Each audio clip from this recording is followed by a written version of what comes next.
Hello my friends, today's video is going to be part 2 of a video that I did a few weeks ago at this point discussing some popular Hermes pieces that in my experience did not live up to the quality that you would expect for the prices they charge. We talked about the Mini Kelly, some fine jewelry pieces that I personally had a hard time keeping on my wrist. And today the list continues. So if you'd like to see some Hermes pieces that are not quite as perfect as they should be and what to look out for when buying pieces as popular as a Birkin to avoid disappointment, then please be sure to give this video a thumbs up and keep on watching. Let's start with a piece that might be one of the most beautiful pieces from Hermes that I have ever owned, but it's something that was so finicky and difficult to use that even Hermes gave up on it and discontinued. But the reason I still wanted to bring it up here is because one, you can still find similar pieces with a similar mechanism being offered by Hermes, and two, it's also out there on the pre-loved market, which can be really tempting because it is a jaw-dropping piece, but unfortunately it's a piece that literally scarred me, which is the so-called round take on the Shantang bracelet. This was a bracelet that launched in two different versions quite a few years ago.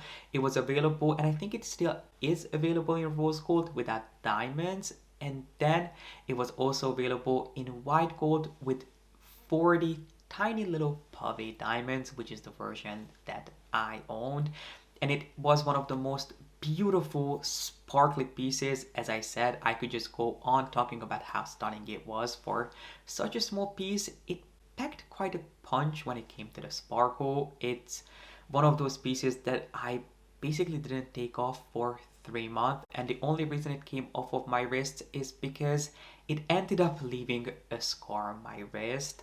Now, I probably have a hard time explaining how that happened because I'm not a jeweler myself and it's quite a technical issue, but basically these bracelets, the one in rose gold and the one in white gold, they feature the same mechanism.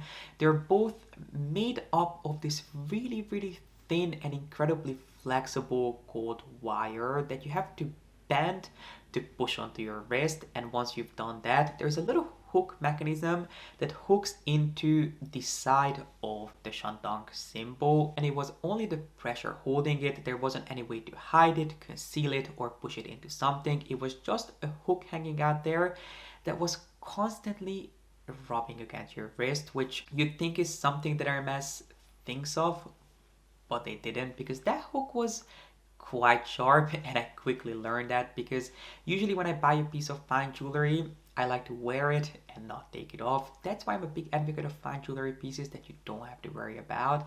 I put this bracelet on in the boutique. I left with it on my wrist, obviously after paying for it, and I didn't take it off for at least a month or so, and I quickly noticed that it felt uncomfortable because the hook on it was really sharp, and because, as I said, it wasn't concealed, it was constantly rubbing against my wrist, and initially it left a pretty bad scar behind. So I went back to Hermes, asked them if there was anything we could do about it, and they did ask, but we were told that the only thing that they could do is send it to Paris, because since it has some diamonds in the actual piece, apparently it's not something that Hermes is able to deal with in the States. It has to go back to where it came from. So I said, no, just let me give it another try. I'll try to get used to it and see how I get on with it. But in about a couple of months, it got so bad that the bracelet ended up leaving, I would say, a semi-permanent mark behind, because my wrist was pink for about 2 years afterwards. Thankfully, that little scar is no longer there, but it was visible for, I'm pretty sure it was still visible last year. And I think I took this bracelet back in 2019, maybe even 2018. Anyway, long story short, after wearing it for a couple of months, I took it back to Hermes. It was sent to Paris, and they ended up sending me an email saying that the piece has been inspected, and the only thing that they can do to it is readjust it, polish it, and replate it with whatever they played it with. And it was going to cost me a couple $100. If I can find the email, I'll put the exact number in here for you just so you have a reference. But I said, you know what, it doesn't matter, it's fine. I ended up giving them a call because I think I was actually sent this email by the after sales department, not directly from Paris. So I ended up giving them a call. I said, whatever it takes, please fix it for me because I love this piece. It was genuinely beautiful. And I knew that I couldn't buy another one because at that point, these were all gone.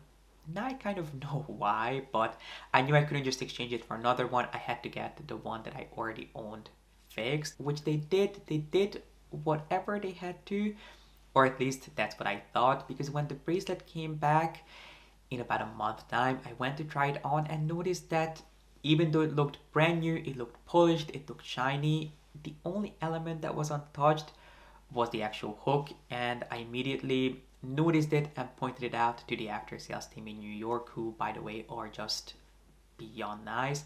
So they said, no problem, we'll go back to Paris.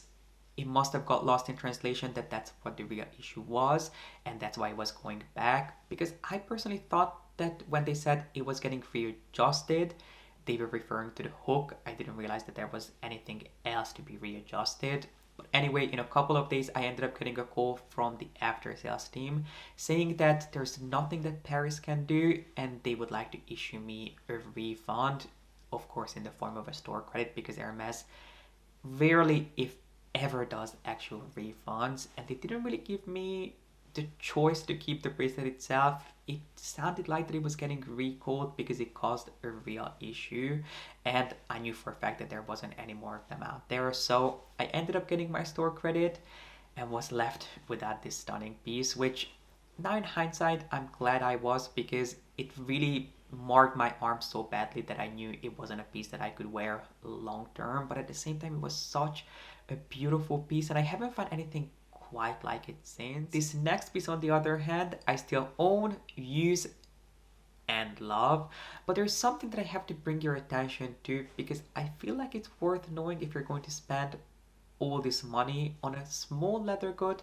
that has a silk lining to it, which Hermes has entire collections built around this idea, which in theory sounds like a great idea. It combines two things that we love Hermes for. They're incredibly vivid, artistic silks with the highest quality, most buttery soft leathers that money can buy.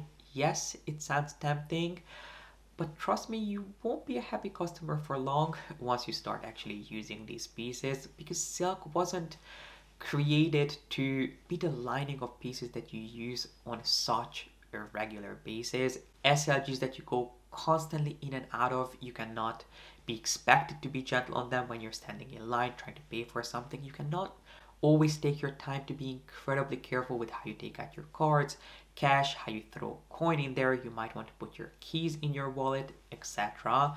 All of those things will definitely take a beating on the lining, and not to mention that it will also get quite dirty much quicker than leather would, and there really isn't any way for you to clean it or even prevent that from happening.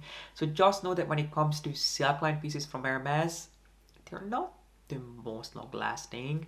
Now, in my personal experience, I have a card holder that I absolutely adore and use to this day. But one thing that I noticed quite early on is that the individual card slots started stretching quite a bit, so much so that I can really only use it if I have it fully stacked with cards. I either have to use some thicker metal cards in there, or sometimes I even have to double my cards and put 2 cards in each individual slot. Otherwise, a single card will just fall out. So just keep that in mind. They might not be the most user friendly, but who knows, maybe you'll enjoy that because you can actually double the capacity of your card holder. So this next piece isn't technically created by Hermes. It's by one of their sub brands that they own, but I ended up buying it through Hermes, which is my Saint Louis shaker that you may remember me unboxing just about a year and a half ago, and I'm going to show you what it looks like today. I know it looks disgusting, but I promise you it's not dirty. I hand washed it every single time after I used it, but it doesn't look like it. So let me show you this, which I'm kind of embarrassed by, even though it's not technically my fault. But this is my Saint Louis shaker, which looks really dusty, rusty and kind of even moldy, but I promise you it isn't. Now, if you didn't see my original unboxing, you may not remember the original color, so let me show you. On the inside, you can see that this silver lining was the original color, and this it was what it looks like now. It looks quite rusty and almost copper-like, and I know what you're probably thinking. You must be thinking that, right, you probably just used the wrong washing up liquid, or you were not gentle enough, or you used it to bits. I promise you I didn't. I was incredibly careful. I do own plenty of Hermes tableware and drinkware, so I know how to care for them, and this is not something that has ever happened to any one of my pieces. So I asked Hermes if there's anything that they think I did wrong. They didn't know because obviously they're not a Saint Louis store. Even though they're allowed to sell Saint Louis, very few actual Hermes stores carry Saint Louis pieces in their boutiques and get training on them. So what I did is I ended up getting in touch with a boutique that sells Saint Louis and actual Hermes pieces, only tableware and drinkware, and they specialize in selling fine china, porcelain, and crystals like Saint Louis. And they said that this is something that can happen even though it's not solid silver, it can still oxidize. So just like how you'd have to polish silver every now and again, you have to do the same thing with this piece, which I did. I polished this 2 weeks ago and I have not used it since. I just left it out on my card, and this is what it looks like now. So you probably have to polish this maybe once a week, even if you're not using it, which I just don't know if you have the patience or the time to do that when you could easily buy yourself a much cheaper martini shaker that you would not have any of these issues with. Not to mention that this shaker should have 4 little feet that it stands on, but I actually lost one. I don't know how, I don't know when, because I never even put this in the dishwasher. Obviously you're not supposed to, but one of the little feet has gone missing. So now if you put it down, it doesn't even stand up straight, it keeps wobbling. So overall, I just would not recommend this piece, even if you have the patience and you have your routine of polishing your pieces. I just don't think that this piece is worth your money. If you want to explore Saint Louis, start with their lights, start with their candle holders, start with any of their actual glasses. But anything with metal plating on it, it's just not something that I feel like most people will have the time and the patience for. And last but not least, I wanted to give you a couple of pointers on what to look out for if you're going to be adding really anything to your collection, but mainly a bag in this Hermes leather, which happens to be my most favorite skin, which is Togo. Now, Togo is an incredibly popular leather by Hermes for a good reason, because it is fuss free. If you'd like a bag in a leather that you don't have to baby, you don't have to worry about scratching it, marking it, any sort of liquids leaving droplet marks behind, Togo is an amazing skin to opt for. Is it bulletproof? No, it isn't, but it is unbelievably hard wearing. It's soft and it is really forgiving, and even if you manage to scratch it, which yes, I have done before, it's something that can be brought back to life beautifully as long as you let the experts, the craftsmen deal with it at Hermes. It is something that can be revived, but it's not a bag that you have to be unbelievably careful with. You're not going to have surface scratches and marks developing as quickly as those would on leathers that are more polished and have a high shine finish to them. But Togo, just like every other leather out there that is used by Hermes, except the new vegan leather that they're working on, is a natural skin. So they're going to have little details, characteristics, or flaws, depending on how you want to look at them, that are just the name of the game when it comes to natural skins being used. They're going to have little characteristics that certain leathers will emphasize and others won't. But Togo is one of those leathers that really heavily leans in on emphasizing these characteristics, the grains, which are a result of a really intense drumming process.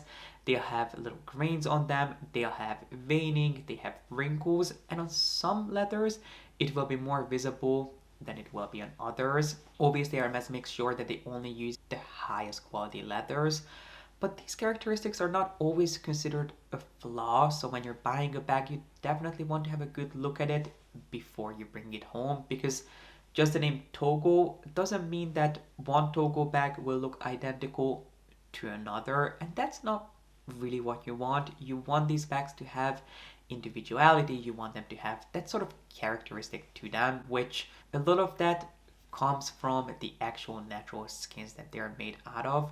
But Togo is one of those pieces that you really want to pay attention to, how much veining it has, how big or how small the grains are, because they can vary quite a bit.